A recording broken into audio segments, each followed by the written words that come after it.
potasio, ácido base también, hiponatremia, hipernatremia, calcio, fósforo.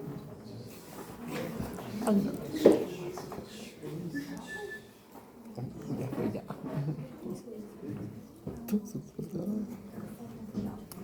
Así, no. Ya fue, ya fue.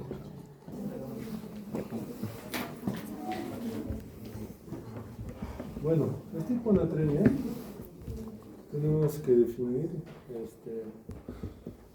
esta relación que entre sal y agua es como nuestro planeta. En nuestro planeta casi 70% de la superficie del planeta está cubierto por agua. Es lo mismo nosotros casi. No sé por qué, pero sí. Imagínense.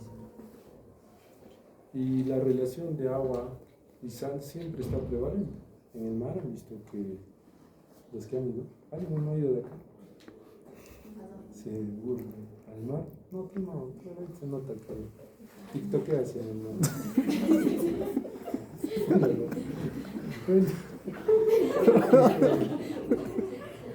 Acá lo que vamos a ver nosotros es esa relación del sodio extracelular, sodio intracelular, muy importante, porque el extracelular sabemos que está en 140 y el intracelular sabemos que está de 8 a 10, ¿ya? O sea, hay menos sodio a nivel intracelular. Lo cual nos da luz a que este sodio extracelular cumple algunas funciones. Específicamente, ya no vamos a hablar de lo básico, que ya se supone que saben con sus grandes exposiciones de la primera parte. Y hablamos de la osmolaridad. En la osmolaridad, 2 veces sodio es 2 veces 140, y 2 veces 140 es 280. Y la osmolaridad normal es 290. Entonces casi ya tenemos el 96,7% de la osmolaridad solamente por sodio.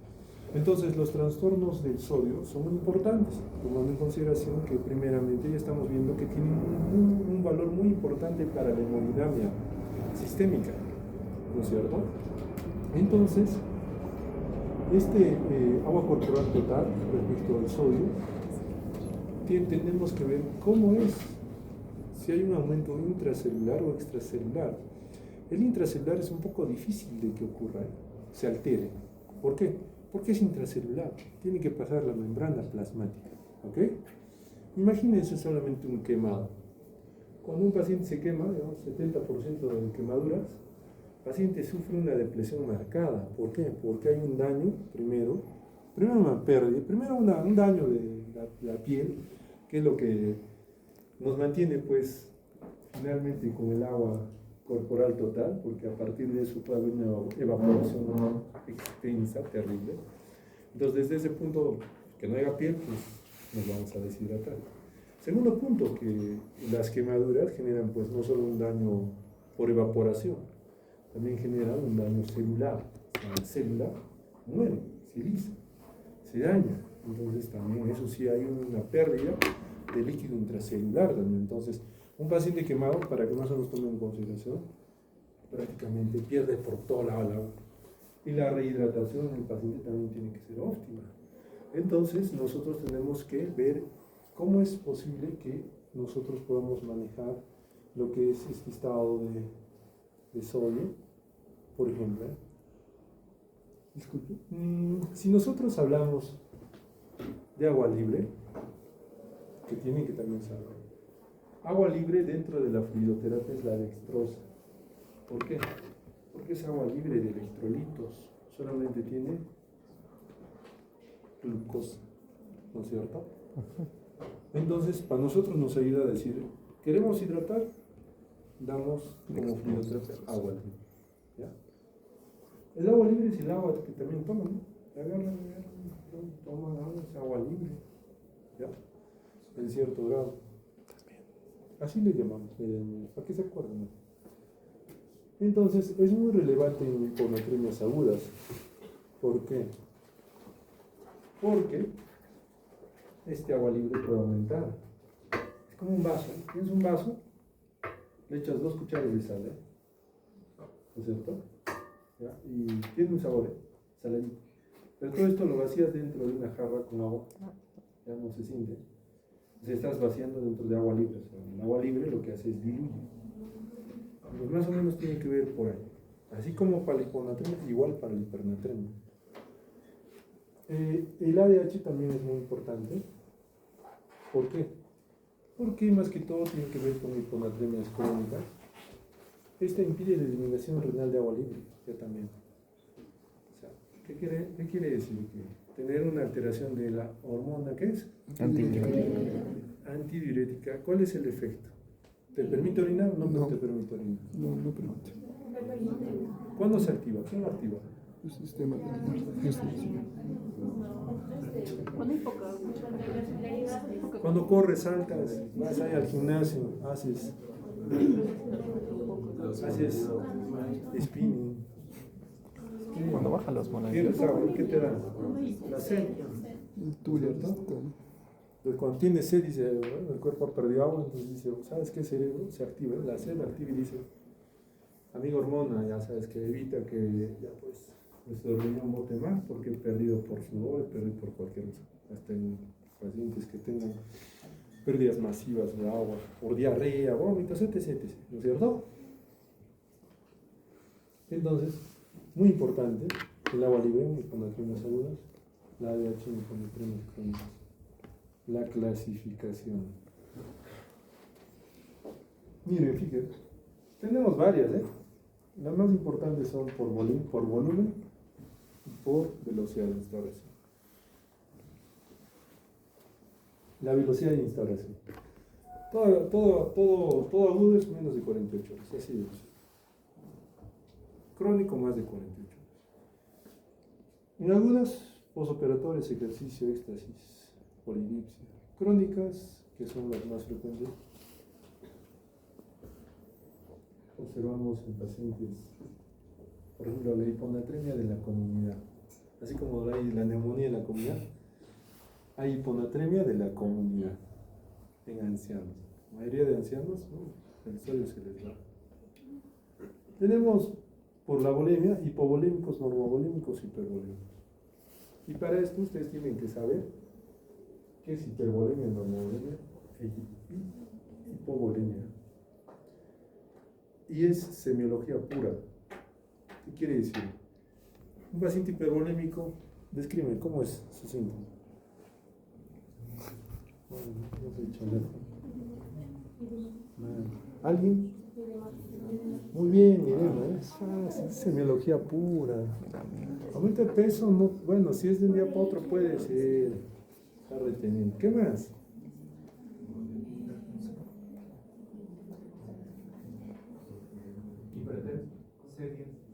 Sí, puede ser hipertensión, puede ser, digo, porque la hipertensión tiene efectos más, como hipertensión por retención hídrica es el, digamos, el más óptimo. Porque puede haber hipertensión por estimulación del sistema renal, puede haber hipertensión por hipertrofia ventricular, ¿no es cierto? Pero también hay ¿ya? ¿Qué más? La disminución de los electrolitos. No, Porque nada, Están más diluidos en los exámenes. síntomas de hipervolemia. Hay algo que se llama el ojito así que parece gelatina. ¿Qué más?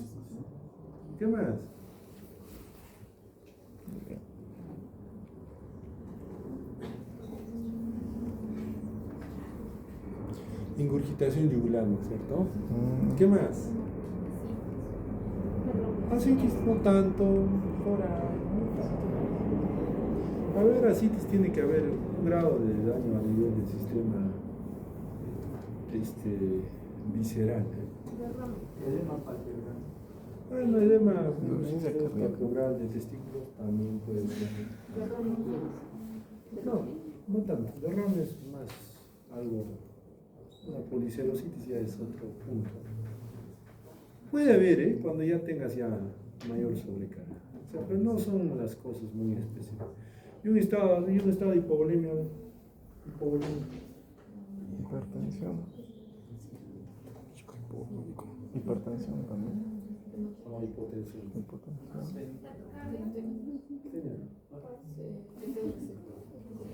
Claro, muy bien, mucosas secas. Está bien. ¿Qué más? Sí, de pie. ¿Cómo? Una serie. Claro, puede ser una serie. ¿Qué más? Taquicardia. Bradicardia. Taquicardia. Ah, taquicardia. Puede ser por reflexión de volumen. ¿Qué más? Anuria, muy bien, anuria. Oliguria, anuria, o sea, no pasa, no hay agua. ¿Qué más? Signo del pliegue. ¿Qué más? Lenguas aburridas. Se aburran. Fueron cosas secas. No, hay varios tienen lenguas aburridas. ¿Cómo? Claro, hundimiento en los ojos también. Aquí hay una hipotensión ortostática. Puede ser.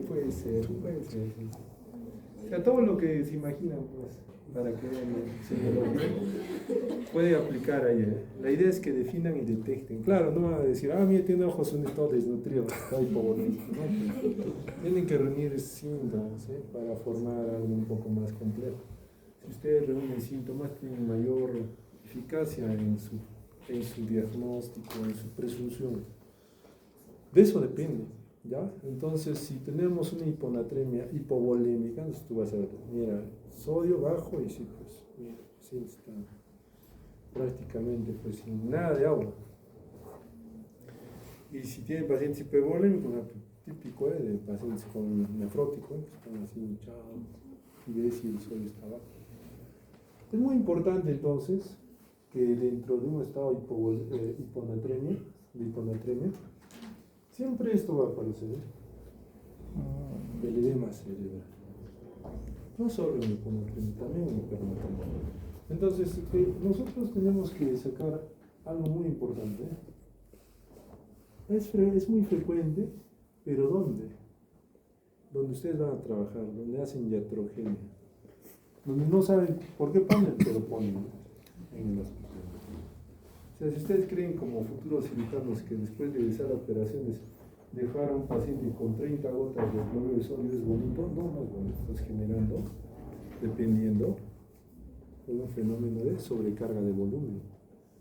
Claro, no estás poniendo una solución, en este caso ni hipertónica ni hipotónica, entre comillas normotónica, pero no has visto los factores que el paciente tiene internamente.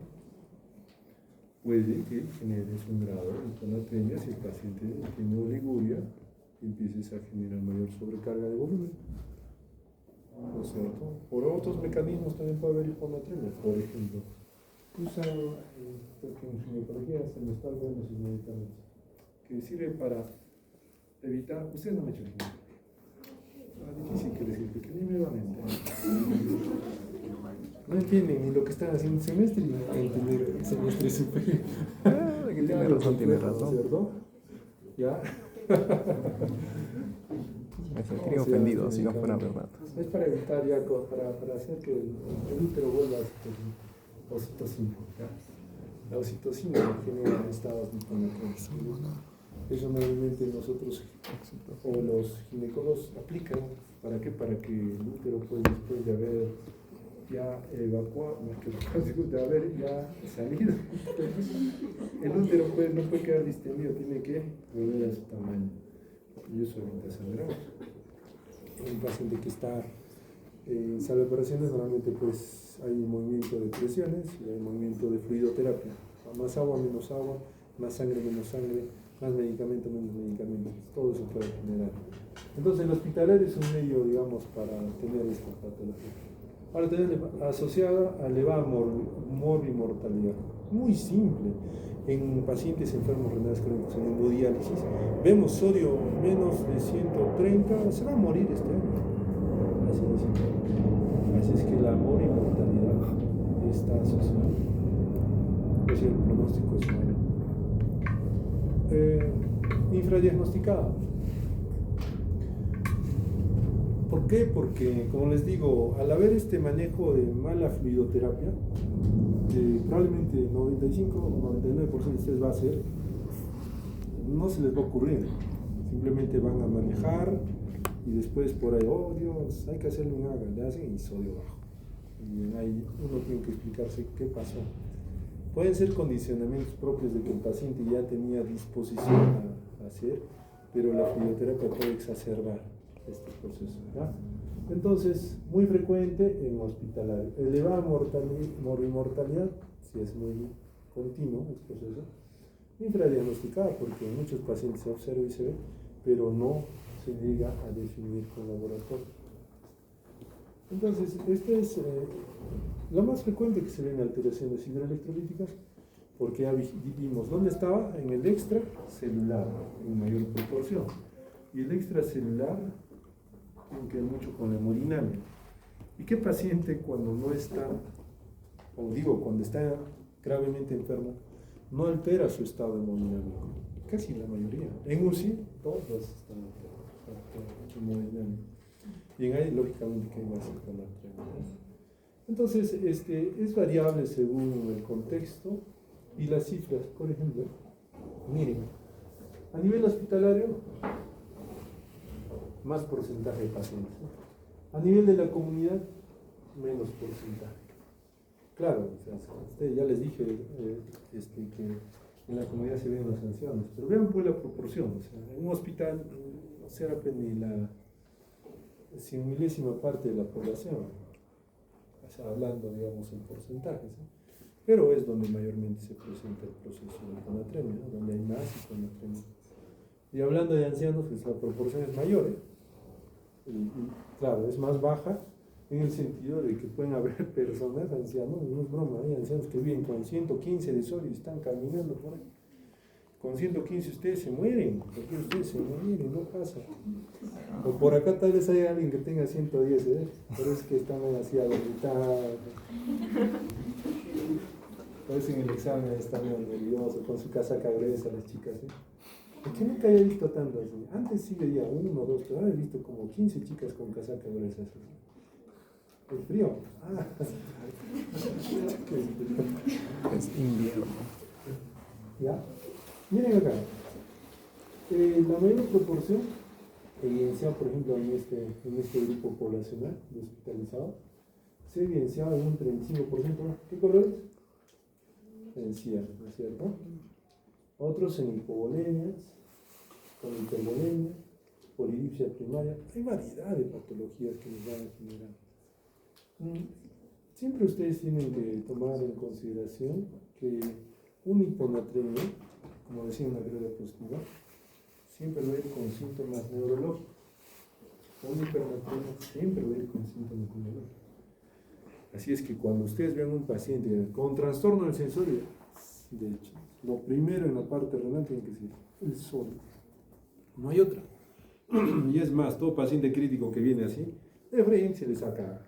¿Por qué? Porque hay que definir bien si hay un trastorno neurológico. La epidemiología, como les decía, en enfermos renales presenta mayor mortalidad. Miren en la población, miren la proporción. Pacientes que se han hospitalizado y están con SIDA, 38%, cirrosis hepática, 30-35%, neumonía, 23%, insuficiencia cardíaca, 20%, posoperados, 4%, cáncer, 3%. Y todos ellos son hospitalizados, ¿no? Acá, por ejemplo, lo que tenemos que nosotros ver, que en estos pacientes, estas hiponatremias habitualmente pueden generarse por diferentes contextos, ¿no? A ver, en un paciente con cáncer, ¿qué se coloca frecuentemente? Quimio, ¿eh? Y toda quimio pues es, digamos, manejado siempre con fluidoterapia. Pues la proporción pues va a aumentar siempre. Y esta proporción que nosotros vamos a ver, normalmente pues tenemos que evaluar ya, para que todos más o menos sepan, las especialidades ya están dividiéndose. Las especialidades. Supongo que de acá a unos 30 años, ya las subespecialidades ya van a crecer más, ¿eh? Imaginen, y ustedes van a ser médicos generales. Y ahorita no son ni médicos generales. ¿Qué son? Estudiantes. Entonces, ¿por qué crecen las subespecialidades? Porque ya no hay abasto, ¿eh?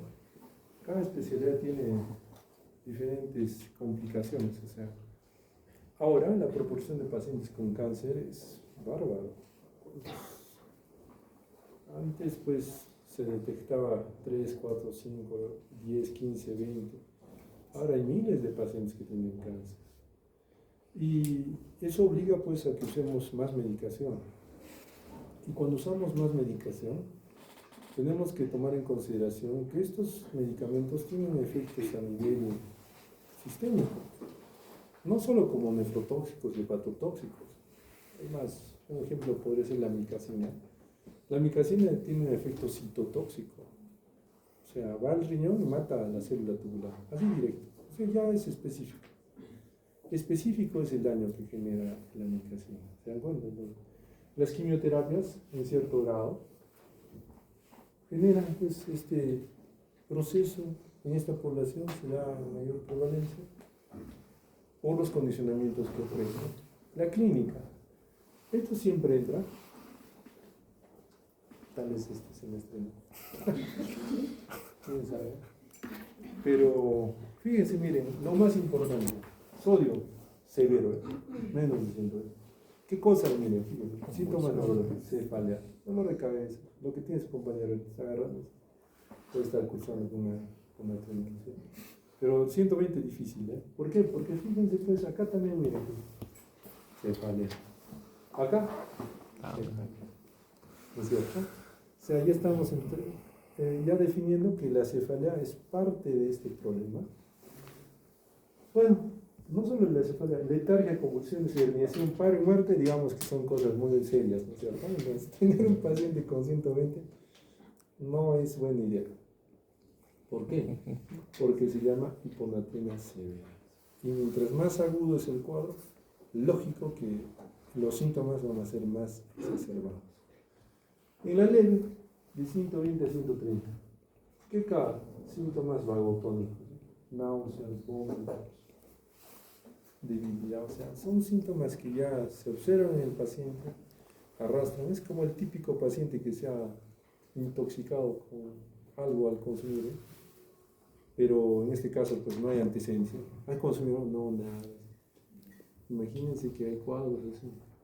Y la leve que pues realmente como es eso de 130 a 135, lo que más se ve, digamos, podría hacerse estos dos, ¿eh? Así como síntomas urémicos, náuseas, vómitos, malestar. Entonces, tener esa variedad de síntomas ya nos indica así semiológicamente qué puede estar pasando con el paciente a gran escala, ¿eh?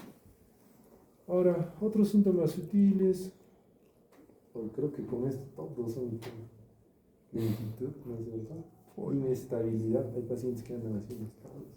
Doctor, no camino bien, estoy caminando y me mareo. Puede ser.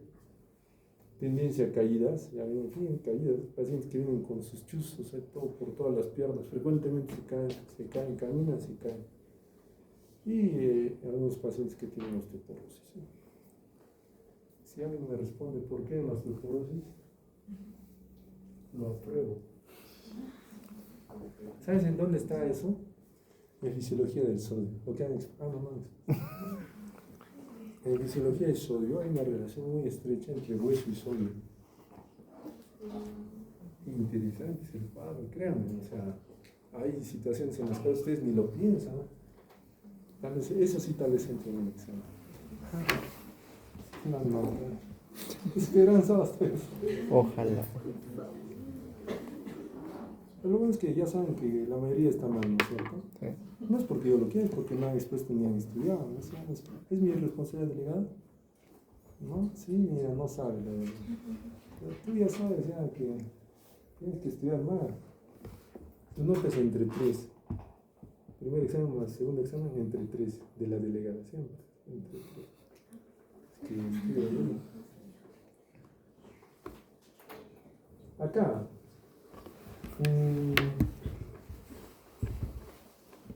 Siempre hay que tomar en consideración que a veces no hay correlación entre la cifra de natremia y la intensidad de los síntomas. Hay pacientes que pueden tener, digamos, estos síntomas, pero con este sodio. O sea, es variable. ¿Por qué? Porque hay fenómenos más específicos de adaptación. ¿Por qué afecta al cerebro? No tiene que ver la neurona en la cabeza. La neurona tiene un tipo de adaptación un poco particular.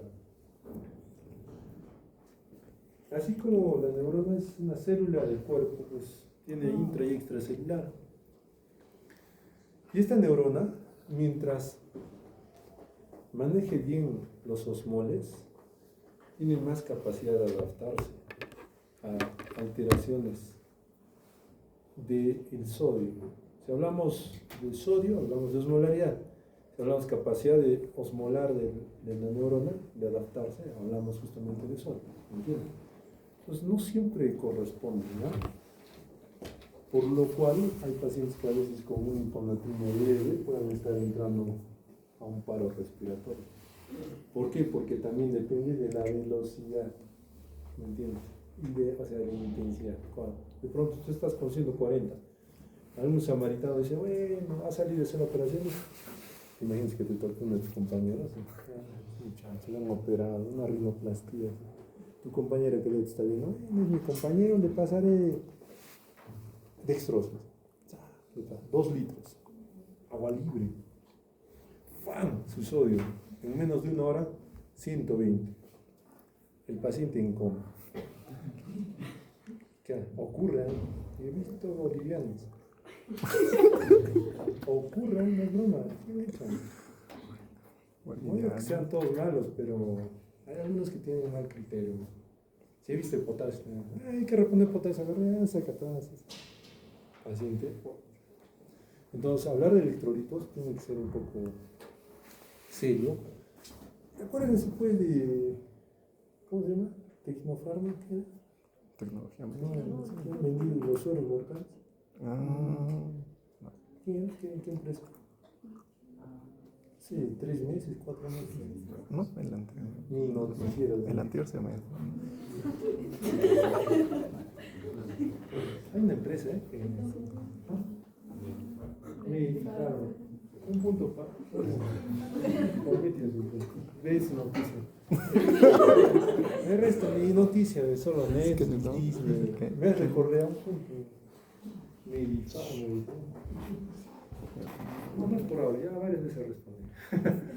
Medifarma, o sea, ¿qué ha pasado? Lo único que ha pasado, no lo único, lo terrible que ha pasado, 5 veces el valor normal de un cloruro. ¿Cuánto es? ¿Quién me dice cuántos milicovalentes de sodio tiene el cloruro de sodio? Nada. Nada. 100. Nada. 0. Oye, si empiezan a probar, mucho están más perdidos. O sea, no saben cuánto tiene el cloruro, cuántos milicovalentes.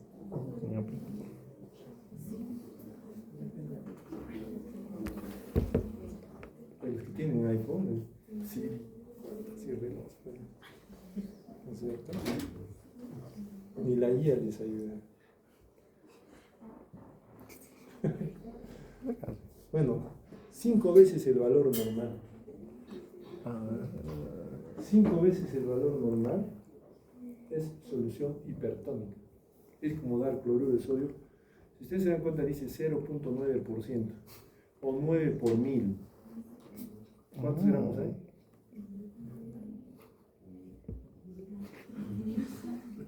¿Cuántos gramos hay en 100 mililitros? 100 gramos. 100 mililitros de agua.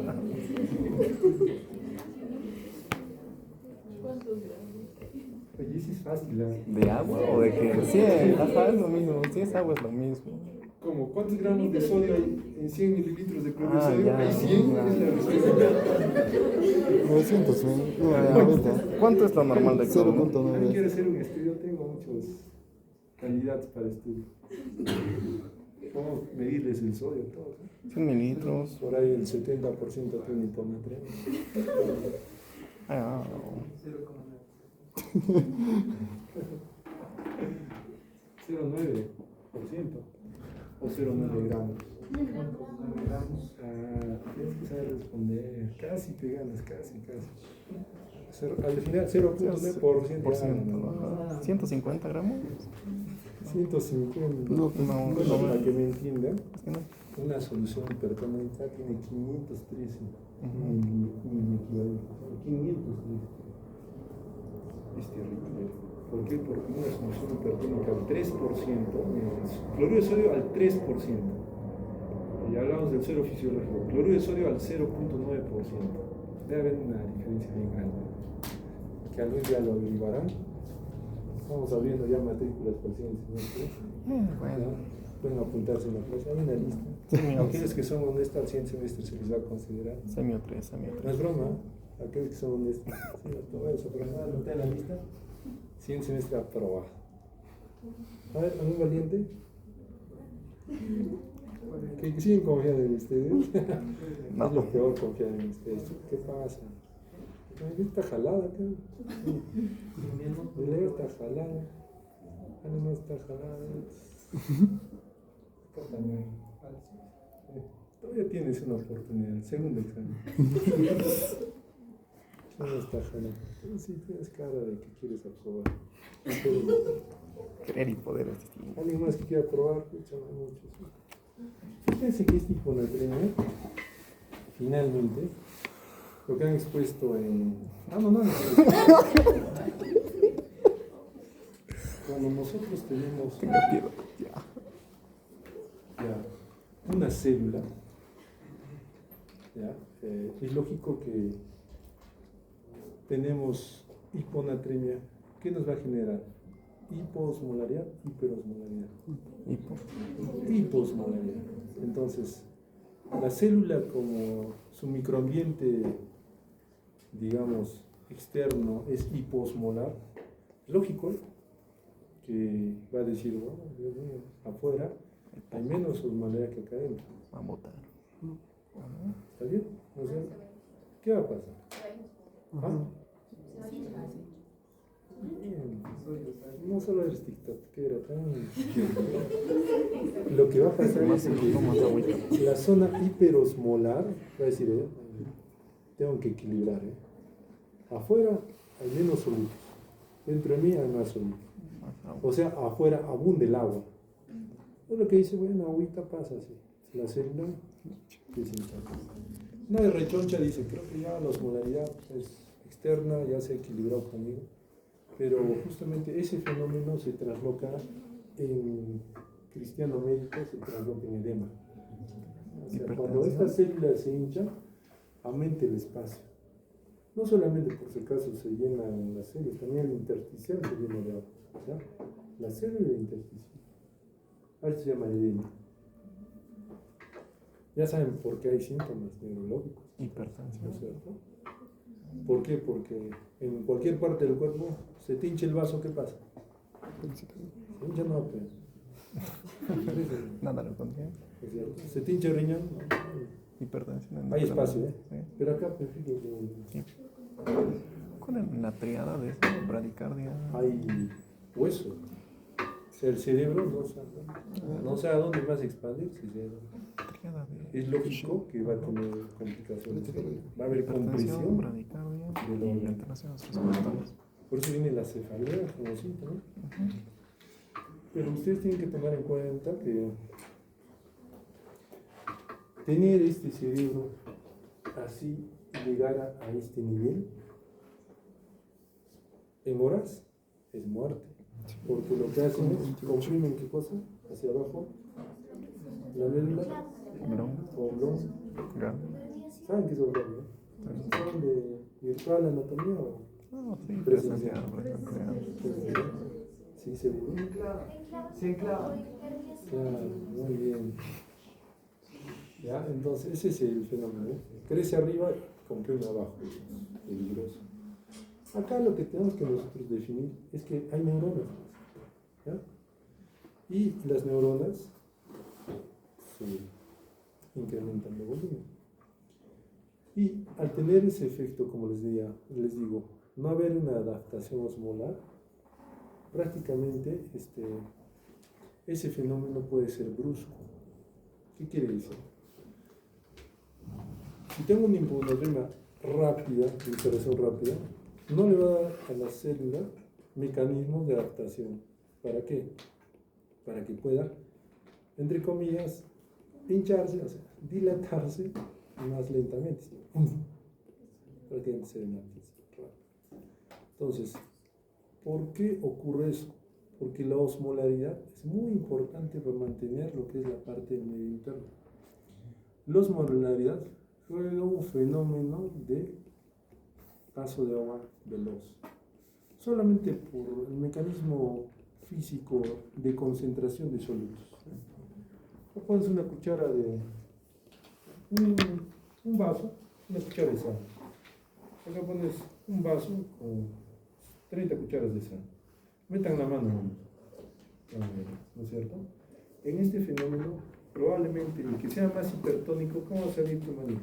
Como de abuelito le dicen a los niños, mano de abuelito, todo seco, deshidratado, es un estado hipertónico. ¿Y cómo va a salir acá? ¿Se dan cuenta? Probablemente, ¿por qué? Probablemente, ¿por qué? Porque así a grandes rasgos, teniendo todavía nuestro epitelio, que es protección, igual pues, no todo es pues una membrana pues impermeable, es semipermeable. Entonces ese paso de agua, solamente por ese fenómeno tenemos esta alteración. Ahora, hay factores de riesgo, por ejemplo. Todas estas enfermedades y estos fármacos generan mayor hipometría. ¿Ok? Entonces, esta población, cuando venga paciente posoperado de la laparoscopía, que ya tiene que ser, estoy segundo segmento, ¿no es cierto? Injuria renal puede ser, o alteración de sodio. Así tienen que pensar, ¿no es cierto? ¿Resulta o no resulta? ¿Sí o no? Entonces, cuando venga así, ustedes ya tienen que estar jugando, de tener ese proceso. Porque todo lo que está escrito en sus casos clínicos tiene una razón de ser. La idea es que ustedes lo perciban. Aunque podemos hacer un estudio, si estaría bien eso, porque casi nadie lo percibe. ¿Por qué crees? ¿Qué cosa? O sea, que yo lo hago con miras a que lo perciban cuando pongo el caso clínico. Pero me he dado cuenta que muchos no lo perciben.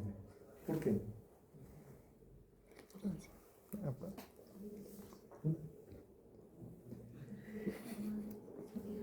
La realidad deberíamos de aprender todo con casos clínicos, ¿no? Así sería más chévere. Muy bien. Entonces, miren, acá los diuréticos son muy importantes, ¿no? Diuréticos de asa. Estas preguntas son muy importantes para el diagnóstico. ¿Por qué? Porque tenemos falsas hiponatremias. Tenemos también que ver, y acá tiene que definirse mucho lo que es la concentración de la orina. ¿Por qué? Porque la orina es parte también de lo que se llama la hemodinamia sistémica, porque si hay mayor proporción de salida de orina, probablemente haya mayor depresión a nivel sistémico. Y este volumen extracelular, ¿cómo está el volumen extracelular? Son 3 puntos muy importantes que lo vamos a ver en un flujograma, en el sentido de que teniendo ya esas características nos va a definir qué tipo de hiponatremia es. Ahora, para el tratamiento es muy importante definir si es agudo o crónico, porque hay tratamientos que dependiendo de ese punto se pueda instaurar una reposición rápida o lenta. Por ejemplo, un paciente que tenga, como les decía, un anciano de 80 años que tenga un sodio de 115 y está normal. Ya vieron que en un estado menor a 120 pues está en coma, en muerte, ¿no? El paciente está normal. Pues. La reposición de sodio en este paciente probablemente genere mayor daño si yo repongo rápidamente. Es diferente un paciente que esté posoperado y que tenga pues sangrado masivo y que por ese sangrado se le genere o se le aplique sangre, plasma, cloruro, aimacel, se le mete a mucha fluidoterapia. Este paciente haga una hiponatremia, baja el sodio de 145 a 125, pues también algo, digamos, que tenemos que compensar rápidamente. Entonces, acá es muy importante la velocidad de infusión, así como los factores de riesgo o las complicaciones que pueda tener el paciente. Cuando nosotros estamos en este punto, tenemos que ver estos aspectos, ¿sí?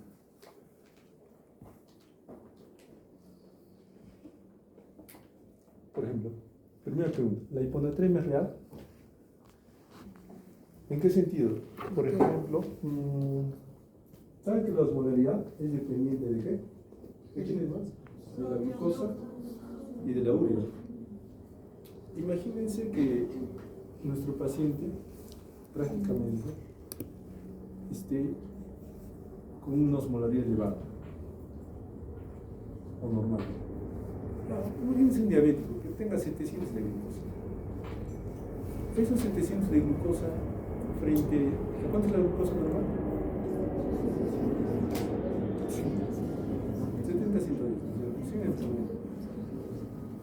Frente a 100 de glucosa que habitualmente tenemos, ya es muy relevante el estado que va a generar el nivel osmolar.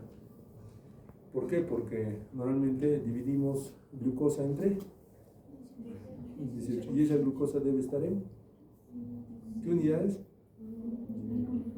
Miligramos por decilitro. A ver, dividan una glucosa normal de 100 y otro que tenga 700. Así.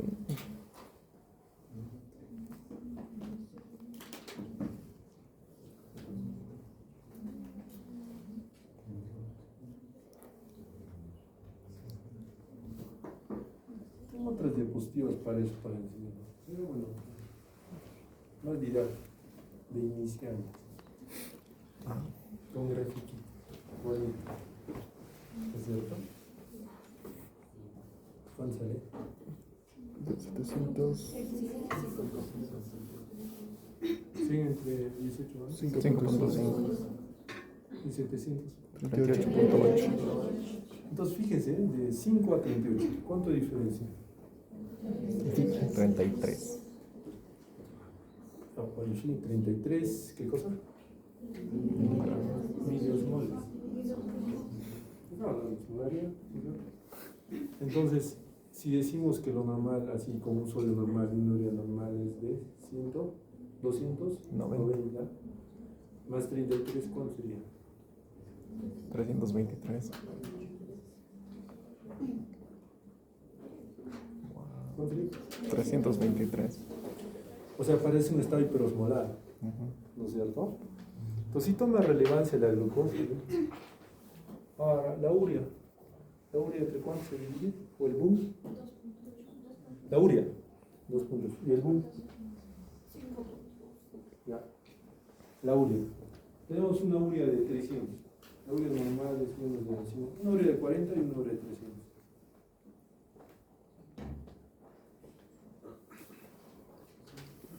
Bueno. ¿Cuánto dura? Ajá.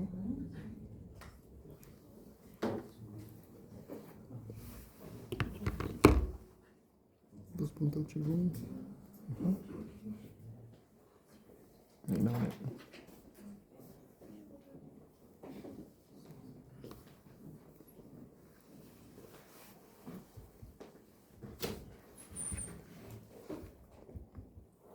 ¿Dónde están esos grafiquitos?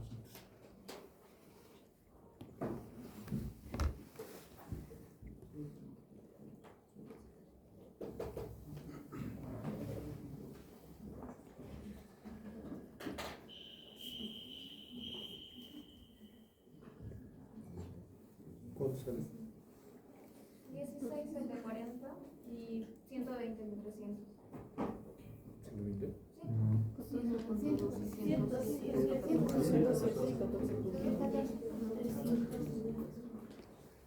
Claro, acordémonos que la urea es un osmolar efectivo, no es un osmol efectivo.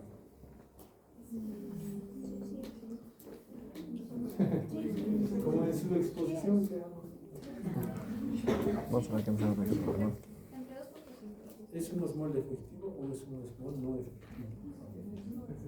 Sí, sí. Así vas a dejarme.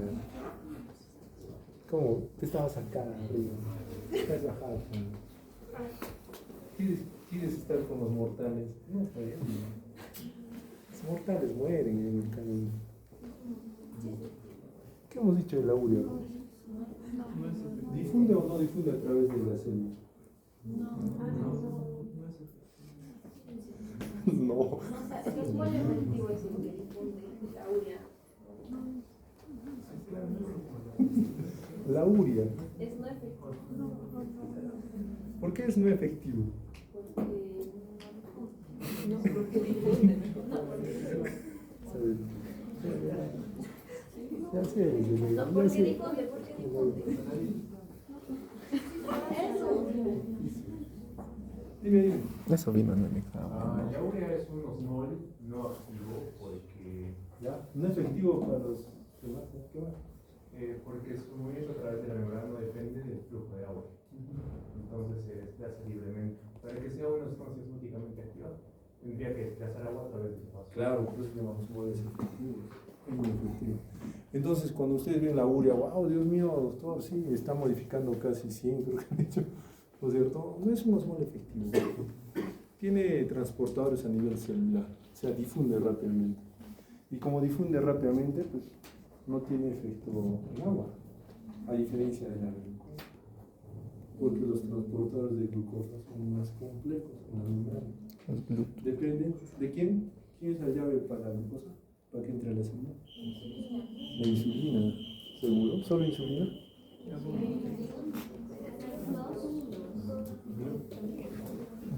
Sus resultados. Fíjense que, o sea, si hubieran expuesto, entenderían varias cosas. Fíjense que entonces cuando yo tengo, doctor, una urea alta, altera la osmolaridad, No. altera la tonicidad. No. Y cuando tengo una glucosa baja o alta, altera la osmolaridad, Sí. la tonicidad. Ujú. ¿Cuál es la diferencia entre osmolaridad y tonicidad?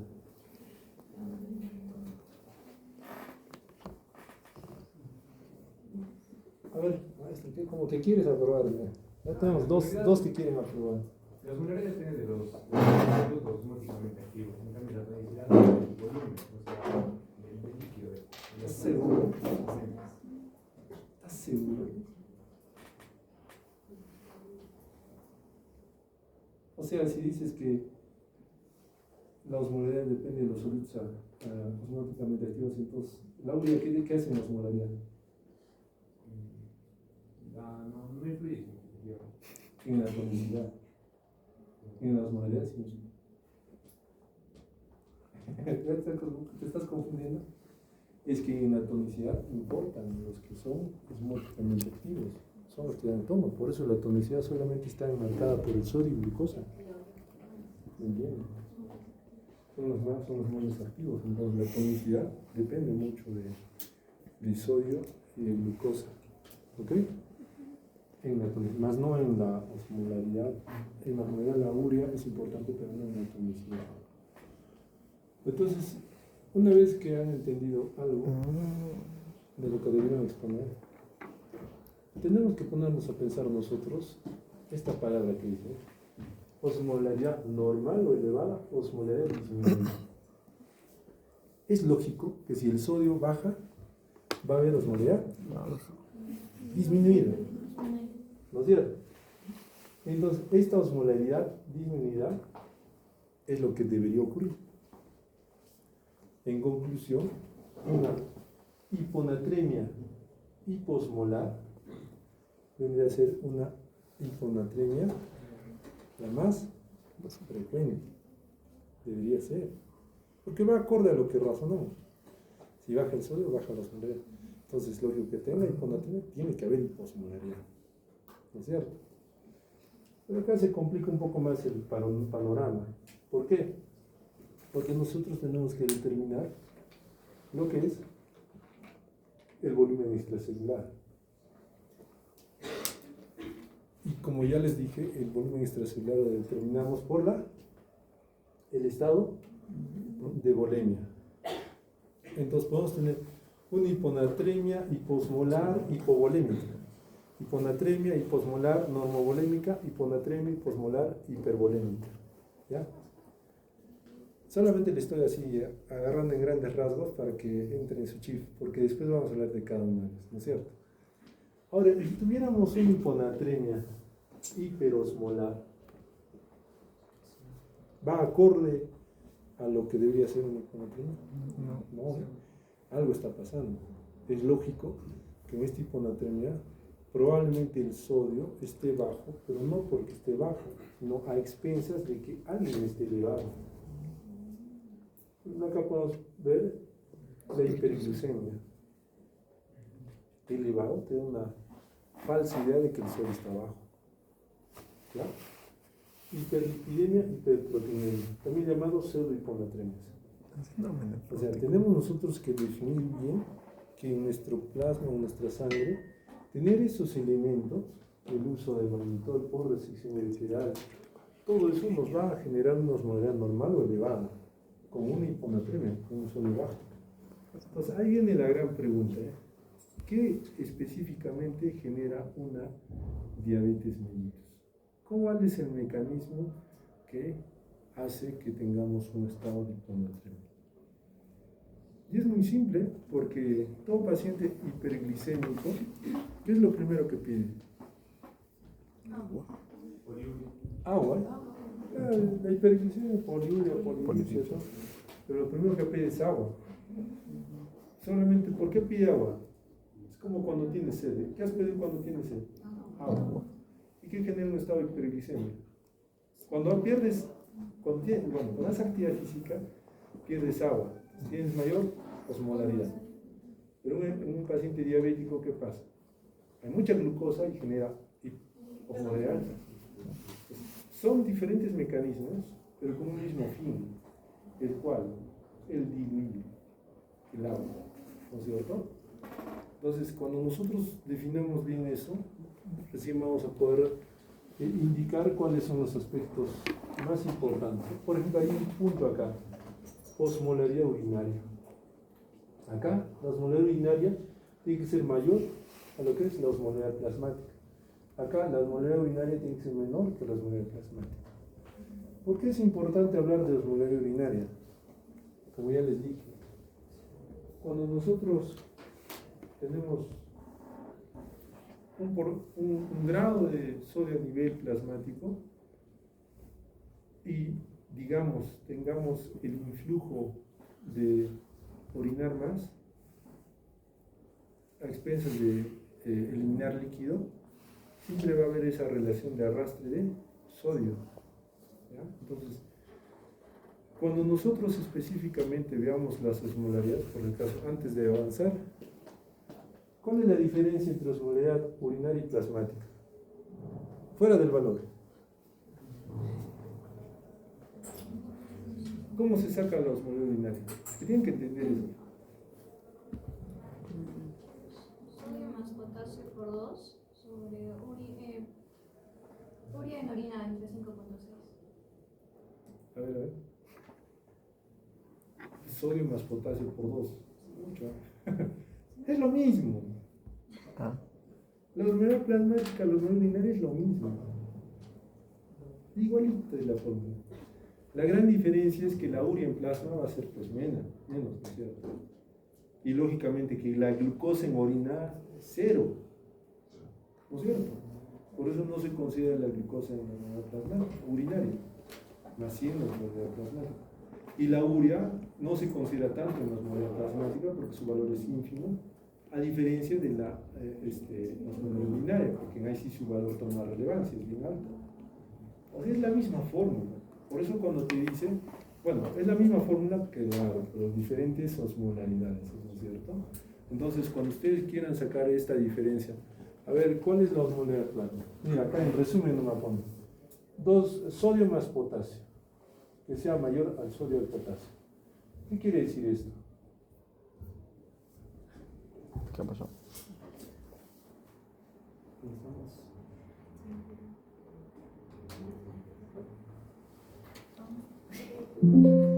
Ya acabamos. Examen mañana.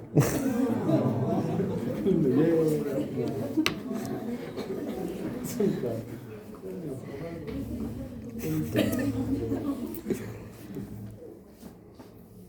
Miren, fíjense que acá el potasio toma relevancia.